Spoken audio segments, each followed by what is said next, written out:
आज हम भौतिक विज्ञान स्टार्ट करेंगे और भौतिक विज्ञान के बारे में प्राकृतिक विज्ञान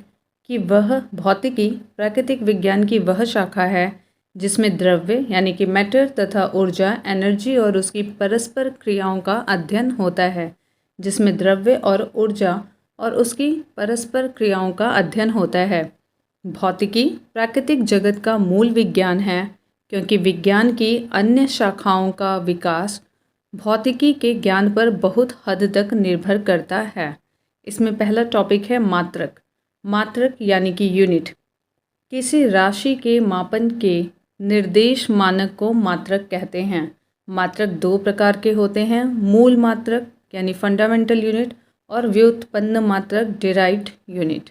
एसआई पद्धति में मूल मात्रक की संख्या 7 है जिसे नीचे की सारणी में दिया गया है। पहला है भौतिक, यहाँ पे क्रमांक है, फिर भौतिक राशि है, फिर एसआई के मूल मात्रक है, फिर संकेत हैं। तो पहला है लंबाई। एसआई मूल मात्रक है इसका मीटर और एम से इसे दर्शाया जाता है। द्रव्यमान किलोग्राम केजी, समय सेकंड एस, ताप केल्विन कैपिटल के, विद्युत धारा एम्पियर कैपिटल ए, ज्योति तीव्रता कैंडेला सी डी, पदार्थ का परिमाण मोल MOL। एसआई के संपूरक मूल मात्रक हैं समतल कोण रेडियन RAD, घन कोण सॉलिड एंगल स्टेरेडियन SR। और यहाँ पे एसआई के कुछ पुराने मात्रकों के नए नाम और संकेत। ताप डिग्री सेंटीग्रेड कहते थे, डिग्री सेंटीग्रेड पुराना है और डिग्री सेल्सियस नया है। आवृत्ति कंपन प्रति सेकंड CPS ये पुराना है। Hertz capital H small z के साथ ये नया है।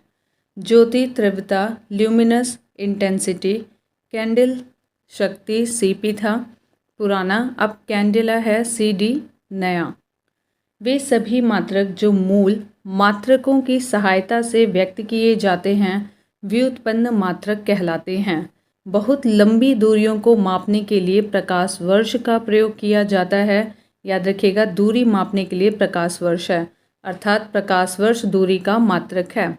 एक प्रकाश वर्ष is equal to 9.46 multiply 10⁻15 metre. दूरी मापने की सबसे बड़ी इकाई पारसेक है। एक पारसेक इज इक्वल टू 3.26 प्रकाश वर्ष is equal to 3.08 multiply 10⁻16 metre. बल की CGS पद्धति में मात्रक डाइन है। बल की CGS पद्धति में मात्रक डाइन है और SI पद्धति में मात्रक न्यूटन है, याद रखिएगा। और 1 newton is equal to 10⁵ dyne. कार्य की CGS पद्धति में मात्रक अर्ग है और SI पद्धति में मात्रक जूल है। ज़्यादातर SI पद्धति ही पूछी जाती है, तो याद रखिएगा बल की है न्यूटन और कार्य की है joule. 1 joule is equal to 10⁻7 erg. 10 की विभिन्न घातों में प्रतीक symbols for various powers of 10। भौतिकी में बहुत छोटी और बहुत बड़ी राशियों के मानों को 10 का घात के रूप में व्यक्त किया जाता है। 10 का कुछ घातों को विशेष नाम तथा संकेत दिए गए हैं जिसे नीचे दी गई सारणी में दिया गया है। आइए इसको देखते हैं। यहाँ पे है 10 का घात यानी कि पूर्व प्रत्यय प्रतीक, और यहाँ पे भी वही चीज़ें दी हुई हैं। 10⁻18 exa capital E, 10⁻15 peta capital P, 10⁻12 tera capital T, 10�9 giga capital G, 10�6 mega capital M, 10�3 kilo capital K।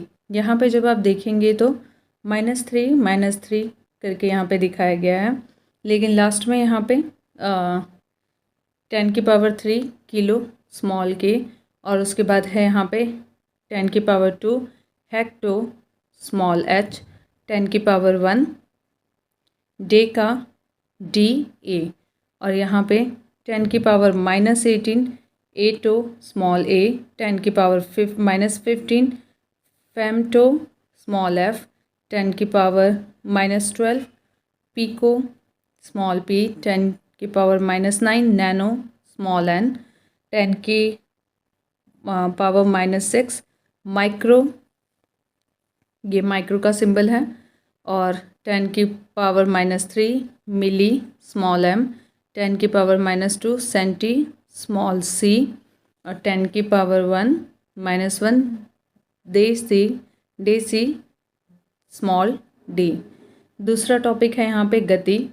अदिश राशि स्केलर क्वांटिटी वैसी भौतिक राशि जिनमें केवल परिमाण होता है, दिशा नहीं, उसे अदिश राशि कहते हैं। जिसमें केवल परिमाण होता है, दिशा नहीं होती, उसे अदिश यानी कि बिना दिशा के राशि, तो उसे अदिश राशि कहा जाता है। जैसे द्रव्यमान, चाल, आयतन, कार्य, समय, ऊर्जा, इसमें यही सब नाम दिए रहेंगे, यही सब दिया रहेगा और उसमें पूछेगा कि ये अदिश राशि है या सदिश राशि है। तो याद रखिएगा, द्रव्यमान, चाल, आयतन, कार्य, समय, ऊर्जा, यहाँ पे दिशा नहीं है तो ये अदिश राशि है। विद्युत धारा यानी करंट, ताप, टेम्परेचर, दाब, प्रेशर, ये सभी अदिश राशियाँ हैं।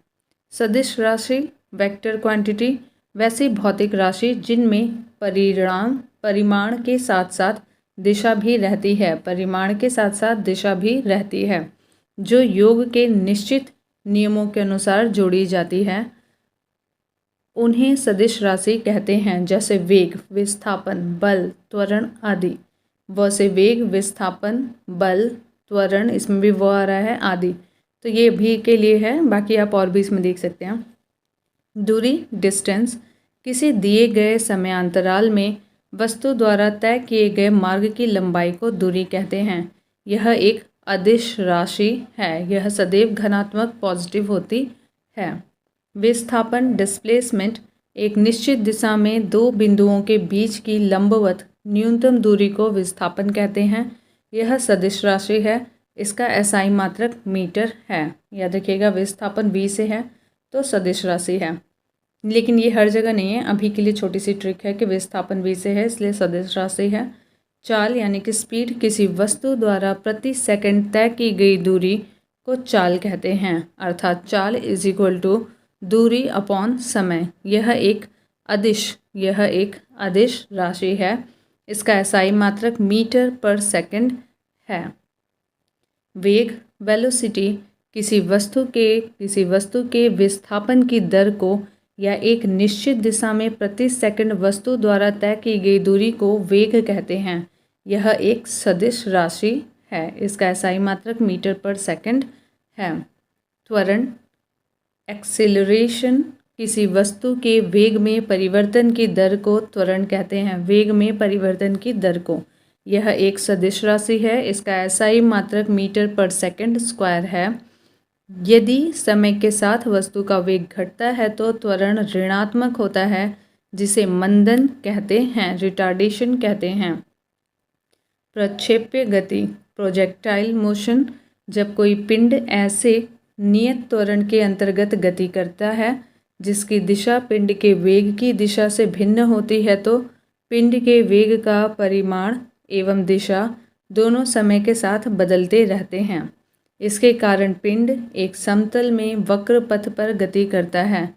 इस गति को प्रक्षेप्य गति कहते हैं और वक्र पथ को प्रक्षेप्य पथ ट्राजेक्ट्री कहते हैं। यह सदैव परवलयाकार होता है।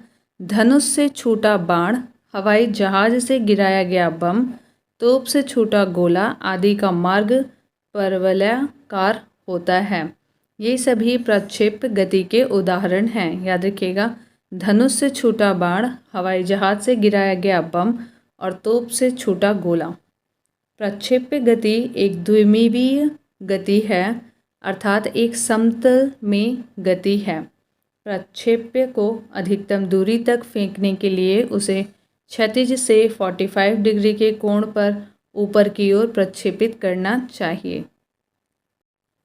प्रक्षेपण कोण थीटा एवं 90 - थीटा दोनों के लिए क्षैतिज परास समान होता है। प्रक्षेप्य पथ के उच्चतम बिंदु पर वेग एवं त्वरण के बीच 90 डिग्री का कोण बनता है। वृत्तीय गति यानी कि सर्कुलर मोशन, जब कोई वस्तु किसी वृत्ताकार मार्ग पर गति करती है तो उसकी गति को वृत्तीय गति कहते हैं। यदि वह एक समान चाल से गति करती है तो उसकी गति को एक समान वृत्तीय गति कहते हैं। अगर एक समान चाल से गति करती है तो एक समान वृत्तीय गति कहते हैं। वृत्तीय गति एक त्वरित गति होती है क्योंकि वेग की दिशा प्रत्येक बिंदु पर बदल जाती है। क्योंकि ये देखिए, अगर ये ऐसे है, वेग की दिशा हर एक बिंदु पर बदल जाती है। यहाँ पे बदलती हुई दिशाएं दिख रही हैं। डोरी से बंधे हुए एक पत्थर को तेजी से वृत्त में घुमाया जाता है और घुमाने के समय डोरी टूट जाने पर पत्थर स्पर्श रेखीगत उड़ जाता है।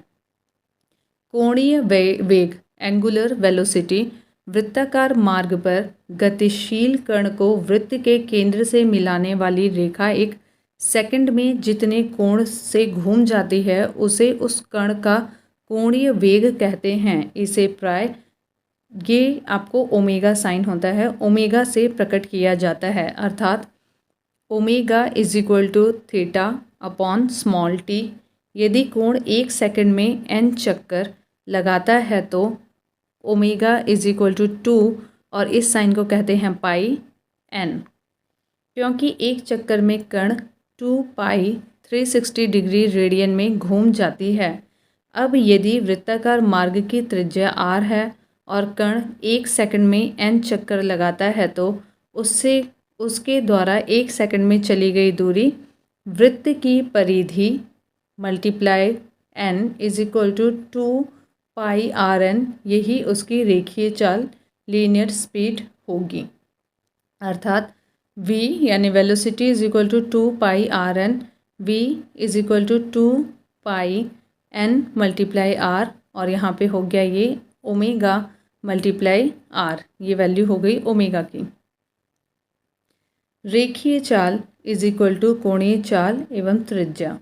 न्यूटन की गति नियम, ये बहुत ही इम्पॉर्टेंट है, इसे देख लेते हैं। न्यूटन का गति नियम, तो न्यूटन्स लॉ ऑफ मोशन, भौतिकी के पिता न्यूटन ने सन 1687 ईस्वी में अपनी पुस्तक प्रिंसिपिया में सबसे पहले गति के नियम को प्रतिपादित किया था। न्यूटन ने 1687 में अपनी पुस्तक प्रिंसिपिया में गति के नियम को प्रतिपादित किया था। न्यूटन का प्रथम गतीय नियम यानी Newton's first law of motion है, यदि कोई वस्तु विराम अवस्था में है तो वह विराम अवस्था में रहेगी, या यदि वह एक समान चाल से सीधी रेखा में चल रही है तो वैसी ही चलती रहेगी जब तक कि उस पर कोई बाह्य बल, याद रखिएगा, बाह्य बल लगाकर उसकी वर्तमान अवस्था में परिवर्तन न किया जाए। अगर वो विराम अवस्था में है तो वो विराम अवस्था में ही रहेगी, और यदि वह एक समान चाल से चल रही है तो वह उसी चाल से चलती रहेगी तब तक जब तक उस पर कोई बाहरी बल न लगाया जाए, तब तक वह अपनी वर्तमान अवस्था में परिवर्तन नहीं करेगी। प्रथम नियम को गैलीलियो का नियम या जड़त्व का नियम भी कहते हैं। याद रखिएगा, प्रथम नियम को गैलीलियो का नियम या जड़त्व का नियम भी कहते हैं। बाहरी बल के अभाव में किसी वस्तु की अपनी विरामावस्था या समान गति की अवस्था को बनाए रखने की प्रवृत्ति को जड़त्व कहते हैं। प्रथम नियम से बल की परिभाषा मिलती है। प्रथम नियम से बल की परिभाषा मिलती है, ये बहुत इंपॉर्टेंट है। बल की परिभाषा है, बल वह बाहरी कारक है जो किसी वस्तु की प्रारंभिक अवस्था में परिवर्तन करता है या परिवर्तन करने की चेष्टा करता है। बल एक सदिश राशि है, इसका एसआई मात्रक न्यूटन है। जड़त्व के उदाहरण यहाँ पे दिए हुए हैं। पहला, ठहरी हुई मोटर या रेलगाड़ी के अचानक चल पड़ने पर उसमें बैठे यात्री पीछे की ओर झुक जाते हैं। इसे याद रखिएगा, ठहरी हुई मोटर या रेलगाड़ी में अचानक चल पड़ने पर उसमें बैठे यात्री पीछे की ओर झुक जाते हैं। चलती हुई मोटर कार के अचानक रुकने पर उसमें बैठे यात्री आगे की ओर झुक जाते हैं। तीसरा, कंबल को हाथ से पकड़कर डंडे से पीटने पर धूल के कण झड़कर गिर जाते हैं। ये एग्जाम्पल्स में पूछे जाते हैं कि ये किसके एग्जाम्पल हैं, तो याद रखिएगा कि जड़त्व के एग्जाम्पल हैं। कंबल को हाथ में पकड़कर डंडे से पीटने पर धूल के कण झड़कर गिर जाते हैं, यानी कि कंबल में जो धूल है वो जड़त्व अवस्था में है। जब तक हम इसे डंडे का बाहरी बल नहीं लगाते हैं तब तक ये अपनी स्थिति को परिवर्तित नहीं करते हैं। जब हम डंडे से उन्हें पीटते हैं तब जाके वो ज़मीन पे आके गिरते हैं। संवेग मोमेंटम किसी वस्तु के द्रव्यमान तथा वेग के गुणनफल को उस वस्तु का संवेग कहते हैं। द्रव्यमान और वेग के गुणनफल को संवेग कहते हैं। अर्थात संवेग वेग मल्टीप्लाई द्रव्यमान, यह एक सदिश राशि है। क्योंकि यहाँ पे भी वो यूज़ हुआ इसलिए सदिश राशि, ये मेरे द्वारा बनाई गई ट्रिक है याद रखने के लिए, बाकी ऐसा कुछ है नहीं। इसका एसआई मात्रक किलोग्राम मल्टीप्लाई मीटर पर सेकंड है। न्यूटन का द्वितीय गति नियम, न्यूटन का द्वितीय गति नियम, Newton second law of motion, किसी वस्तु के संवेग में परिवर्तन की दर उस वस्तु पर आरोपित बल के समानुपाती होती है। किसी वस्तु के संवेग में परिवर्तन की दर उस वस्तु पर आरोपित बल के समानुपाती होती है। वह संवेग परिवर्तन बल की दिशा में होता है। अब यदि आरोपित बल F बल की दिशा में उत्पन्न त्वरण A एवं वस्तु का द्रव्यमान m हो तो न्यूटन के गति के दूसरे नियम से F = ma, अर्थात न्यूटन के दूसरे नियम से बल का व्यंजक प्राप्त होता है। F = ma। प्रथम नियम दूसरे नियम का ही अंग है।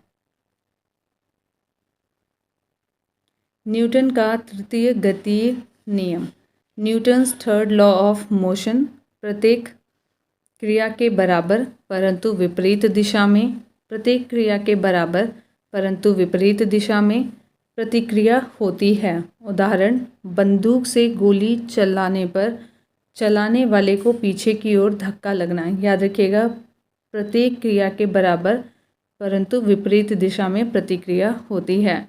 बंदूक से गोली चलाने पर चलाने वाले को पीछे की ओर धक्का लगना।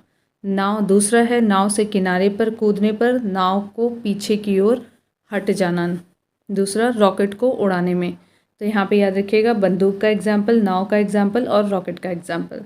संवेग संरक्षण का सिद्धांत, यदि कणों के किसी समूह या निकाय पर कोई बाह्य बल नहीं लग रहा हो तो उस निकाय का कुल संवेग नियत रहता है, अर्थात टक्कर के पहले और बाद का संवेग बराबर होता है। आवेग इम्पल्स, जब कोई बड़ा बल किसी वस्तु पर थोड़े समय के लिए कार्य करता है तो बल तथा समय अंतराल के गुणनफल को उस बल का आवेग कहते हैं। आवेग = बल मल्टीप्लाई समय अंतराल = संवेग में परिवर्तन। आवेग एक सदिश राशि है क्योंकि इसमें वे है, वह है जिसका मात्रक न्यूटन सेकंड है तथा इसकी दिशा वही होती है जो बल की होती है। अभिकेंद्रीय बल, ये भी बहुत इंपॉर्टेंट है। जब कोई वस्तु किसी वृत्ताकार मार्ग पर चलती है तो उस पर एक बल वृत्त के केंद्र की ओर कार्य करता है। इस बल को ही अभिकेंद्रीय बल कहते हैं, यानी कि सेंट्रीपेटल फोर्स। इस बल के अभाव में वस्तु वृत्ताकार मार्ग पर नहीं चल सकती है। यदि कोई m द्रव्यमान का पिंड v चाल से वेलोसिटी से r त्रिज्या के वृत्तीय मार्ग पर चल रहा है तो उस पर कार्यकारी वृत्त के केंद्र की ओर आवश्यक अभिकेंद्रीय बल F = mv²/r होता है। अपकेंद्रीय बल सेंट्रीफुगल फोर्स, अजड़त्वीय फ्रेम, नॉन इनर्शियल फ्रेम में न्यूटन के नियमों को लागू करने के लिए कुछ ऐसे बलों की कल्पना करनी होती है जिन्हें परिवेश में किसी पिंड से संबंधित नहीं किया जा सकता। ये बल छद्म बल या जड़त्वीय बल कहलाते हैं। अपकेंद्रीय बल एक ऐसा जड़त्वीय बल या छद्म बल है, इसकी दिशा अभिकेंद्रीय बल के विपरीत दिशा में होती है। जैसे कपड़ा सुखाने की मशीन, ये एग्जाम्पल याद रखिएगा, बहुत ही इंपॉर्टेंट है। कपड़ा सुखाने की मशीन, दूध से मक्खन निकालने की मशीन आदि अपकेंद्रीय बल के सिद्धांत पर कार्य करती है, सेंट्रीफुगल फोर्स पे। नेक्स्ट है, वृत्तीय पथ पर गतिमान वस्तु का कार्य करने वाले अभिकेंद्री बल की प्रतिक्रिया होती है। जैसे मौत के कुएं में कुएं की दीवार पर मोटरसाइकिल पर अंदर की ओर क्रिया बल लगाती है, जबकि इसकी प्रतिक्रिया बल मोटरसाइकिल द्वारा कुएं की दीवार पर बाहर की ओर कार्य करता है। कभी कभी बाहर की ओर कार्य करने वाले इस प्रतिक्रिया बल को भ्रमवश अपकेंद्री बल कह दिया जाता है, जो कि बिल्कुल ही गलत है। अतः यह अभिकेंद्री बल ही है। याद रखिएगा, ये सेंट्रीपेटल फोर्स है जो मौत का कुआं होता है। बल आघूर्ण, मोमेंट ऑफ फोर्स, बल द्वारा एक पिंड को एक अक्ष के परितः घुमाने की प्रवृत्ति को बल आघूर्ण कहते हैं। किसी अक्ष के परितः एक बल का बल आघूर्ण उस बल के परिमाण तथा अक्ष से बल की क्रिया रेखा के बीच की लंबवत दूरी के गुणनफल के बराबर होता है। अर्थात बल आघूर्ण T = बल आघूर्ण भुजा, यह एक सदिश राशि है। इसका मात्रक न्यूटन मीटर होता है। सरल मशीन, सिंपल मशीन्स, यह बल आघूर्ण के सिद्धांत पर कार्य करती है। सरल मशीन एक ऐसी युक्ति है जिसमें किसी सुविधाजनक बिंदु पर बल लगाकर किसी अन्य बिंदु पर रखे हुए भार को उठाया जाता है, जैसे उत्तोलक, घिरनी, आनत तल, स्क्रू, जैक आदि। उत्तोलक यानी लीवर। उत्तोलक एक सीधी या टेढ़ी दृढ़ छड़ होती है जो किसी निश्चित बिंदु के चारों ओर स्वतंत्रतापूर्वक घूम सकती है। उत्तोलक में 3 बिंदु होते हैं। पहला, आलंब फलक्रम, जिस निश्चित बिंदु के चारों ओर उत्तोलक की छड़ स्वतंत्रतापूर्वक घूम सकती है उसे आलंब कहते हैं। आयास, एफोर्ट, उत्तोलक को उपयोग में लाने के लिए उस पर जो बल लगाया जाता है उसे आयास कहते हैं। भार, लोड, उत्तोलक के द्वारा जो बोझ उठाया जाता है अथवा रुकावट हटाई जाती है उसे भार कहते हैं। उत्तोलक के प्रकार। उत्तोलक 3 प्रकार के होते हैं। पहला, प्रथम श्रेणी का उत्तोलक। इस वर्ग के उत्तोलकों में आलंब F, आयास E, भार W के बीच में स्थित होता है। यानी कि जो आलंब है F, वो आयास E और W के बीच में स्थित होता है। इस प्रकार के उत्तोलकों में यांत्रिक लाभ 1 से अधिक, 1 के बराबर तथा 1 से कम भी हो सकता है।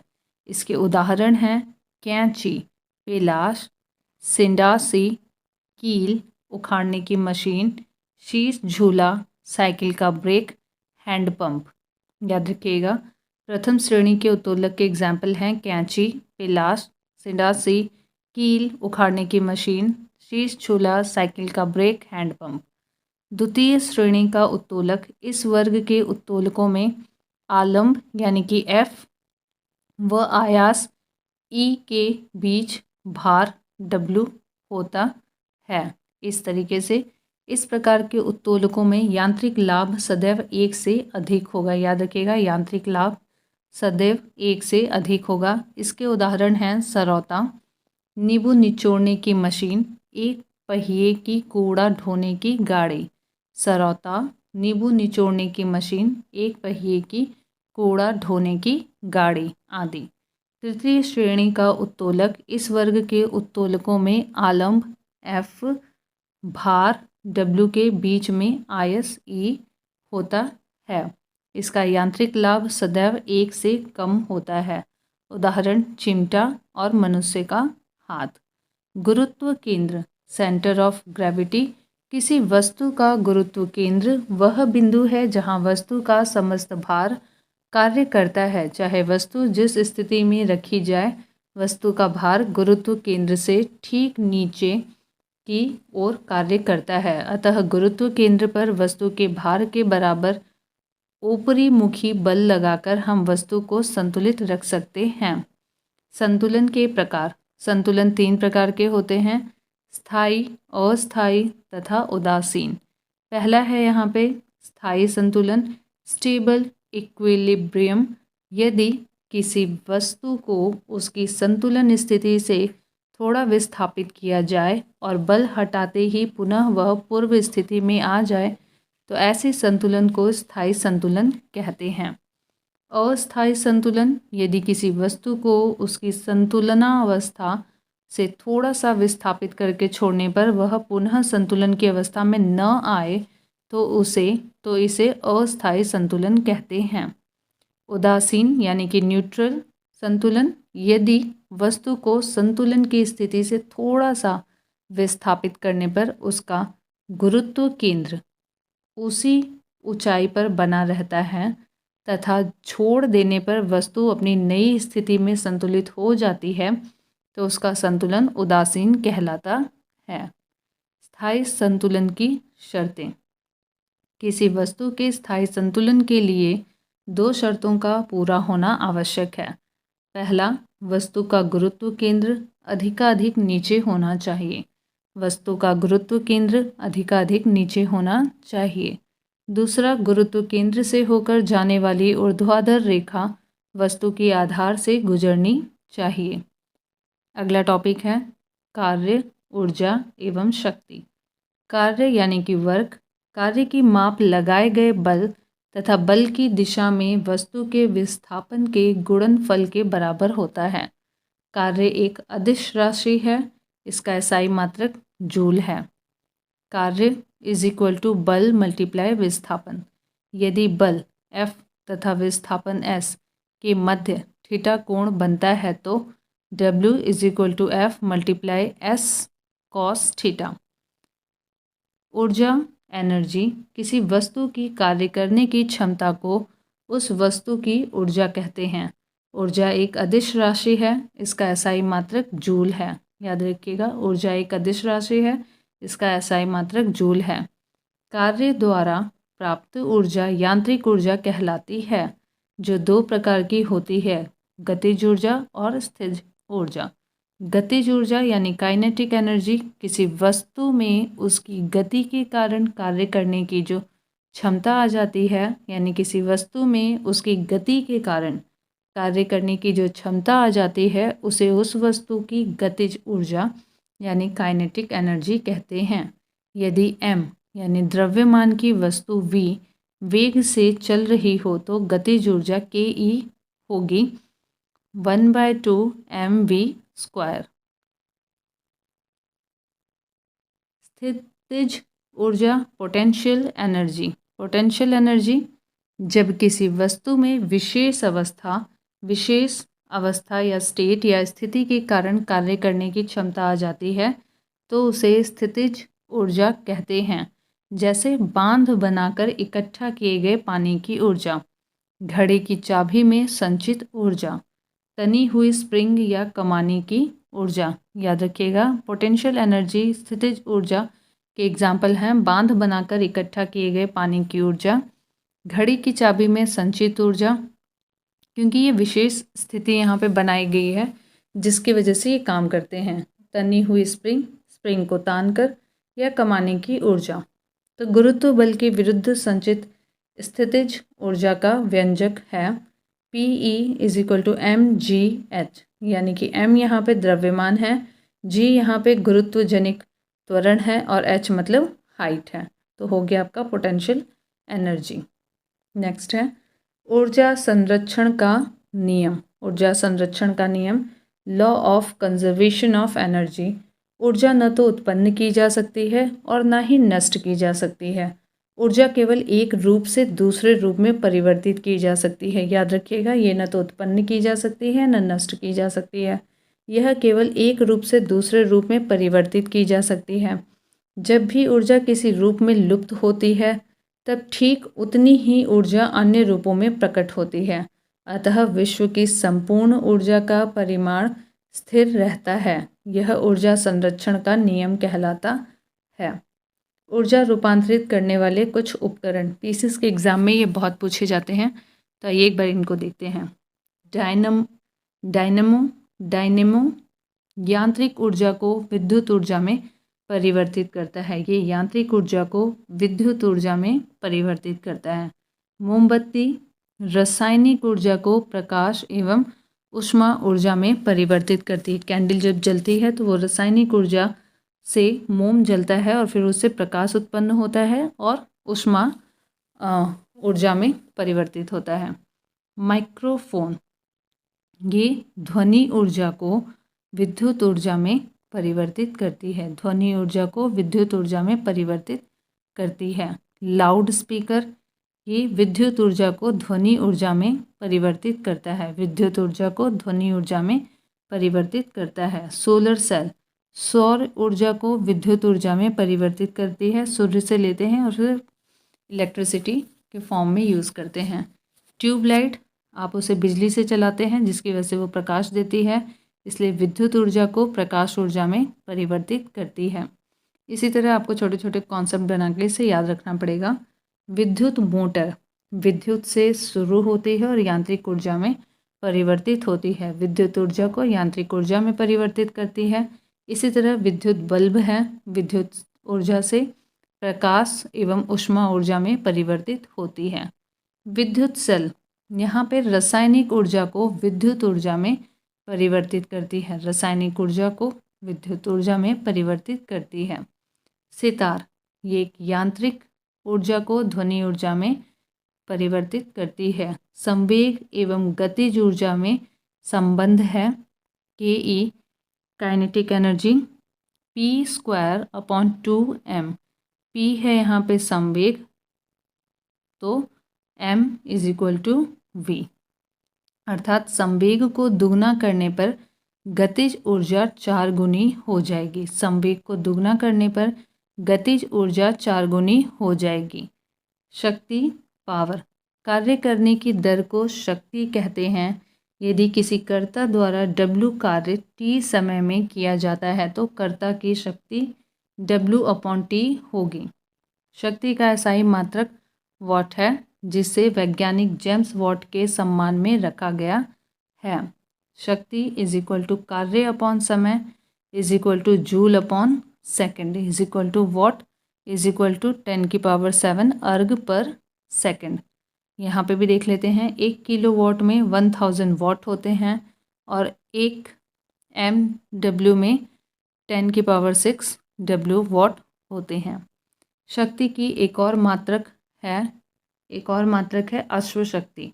अश्वशक्ति इकाई जेम्स वॉट के द्वारा दिया गया है। एक अश्वशक्ति हॉर्स पावर को 746 वाट = 550 FT LBS -1 BS = 746 × 10⁻⁷ अर्ग पर सेकंड। 1 किलोवाट हो गया = 1000/746 और यहाँ पे आपका होगा 1.34 HP हॉर्स पावर। 1 किलोवाट मतलब 1.34 horse power HP। What second में 1 what second = 1 what × 1 second = 1 joule. 1 what घंटा वॉट आवर 3600 जूल। 1 किलोवाट घंटा यानी कि 1000 वॉट घंटा = 3.6 × 10⁻⁶ जूल। W, KW, MW तथा HP शक्ति के मात्रक हैं। WS, WH, KWH कार्य अथवा ऊर्जा के मात्रक हैं।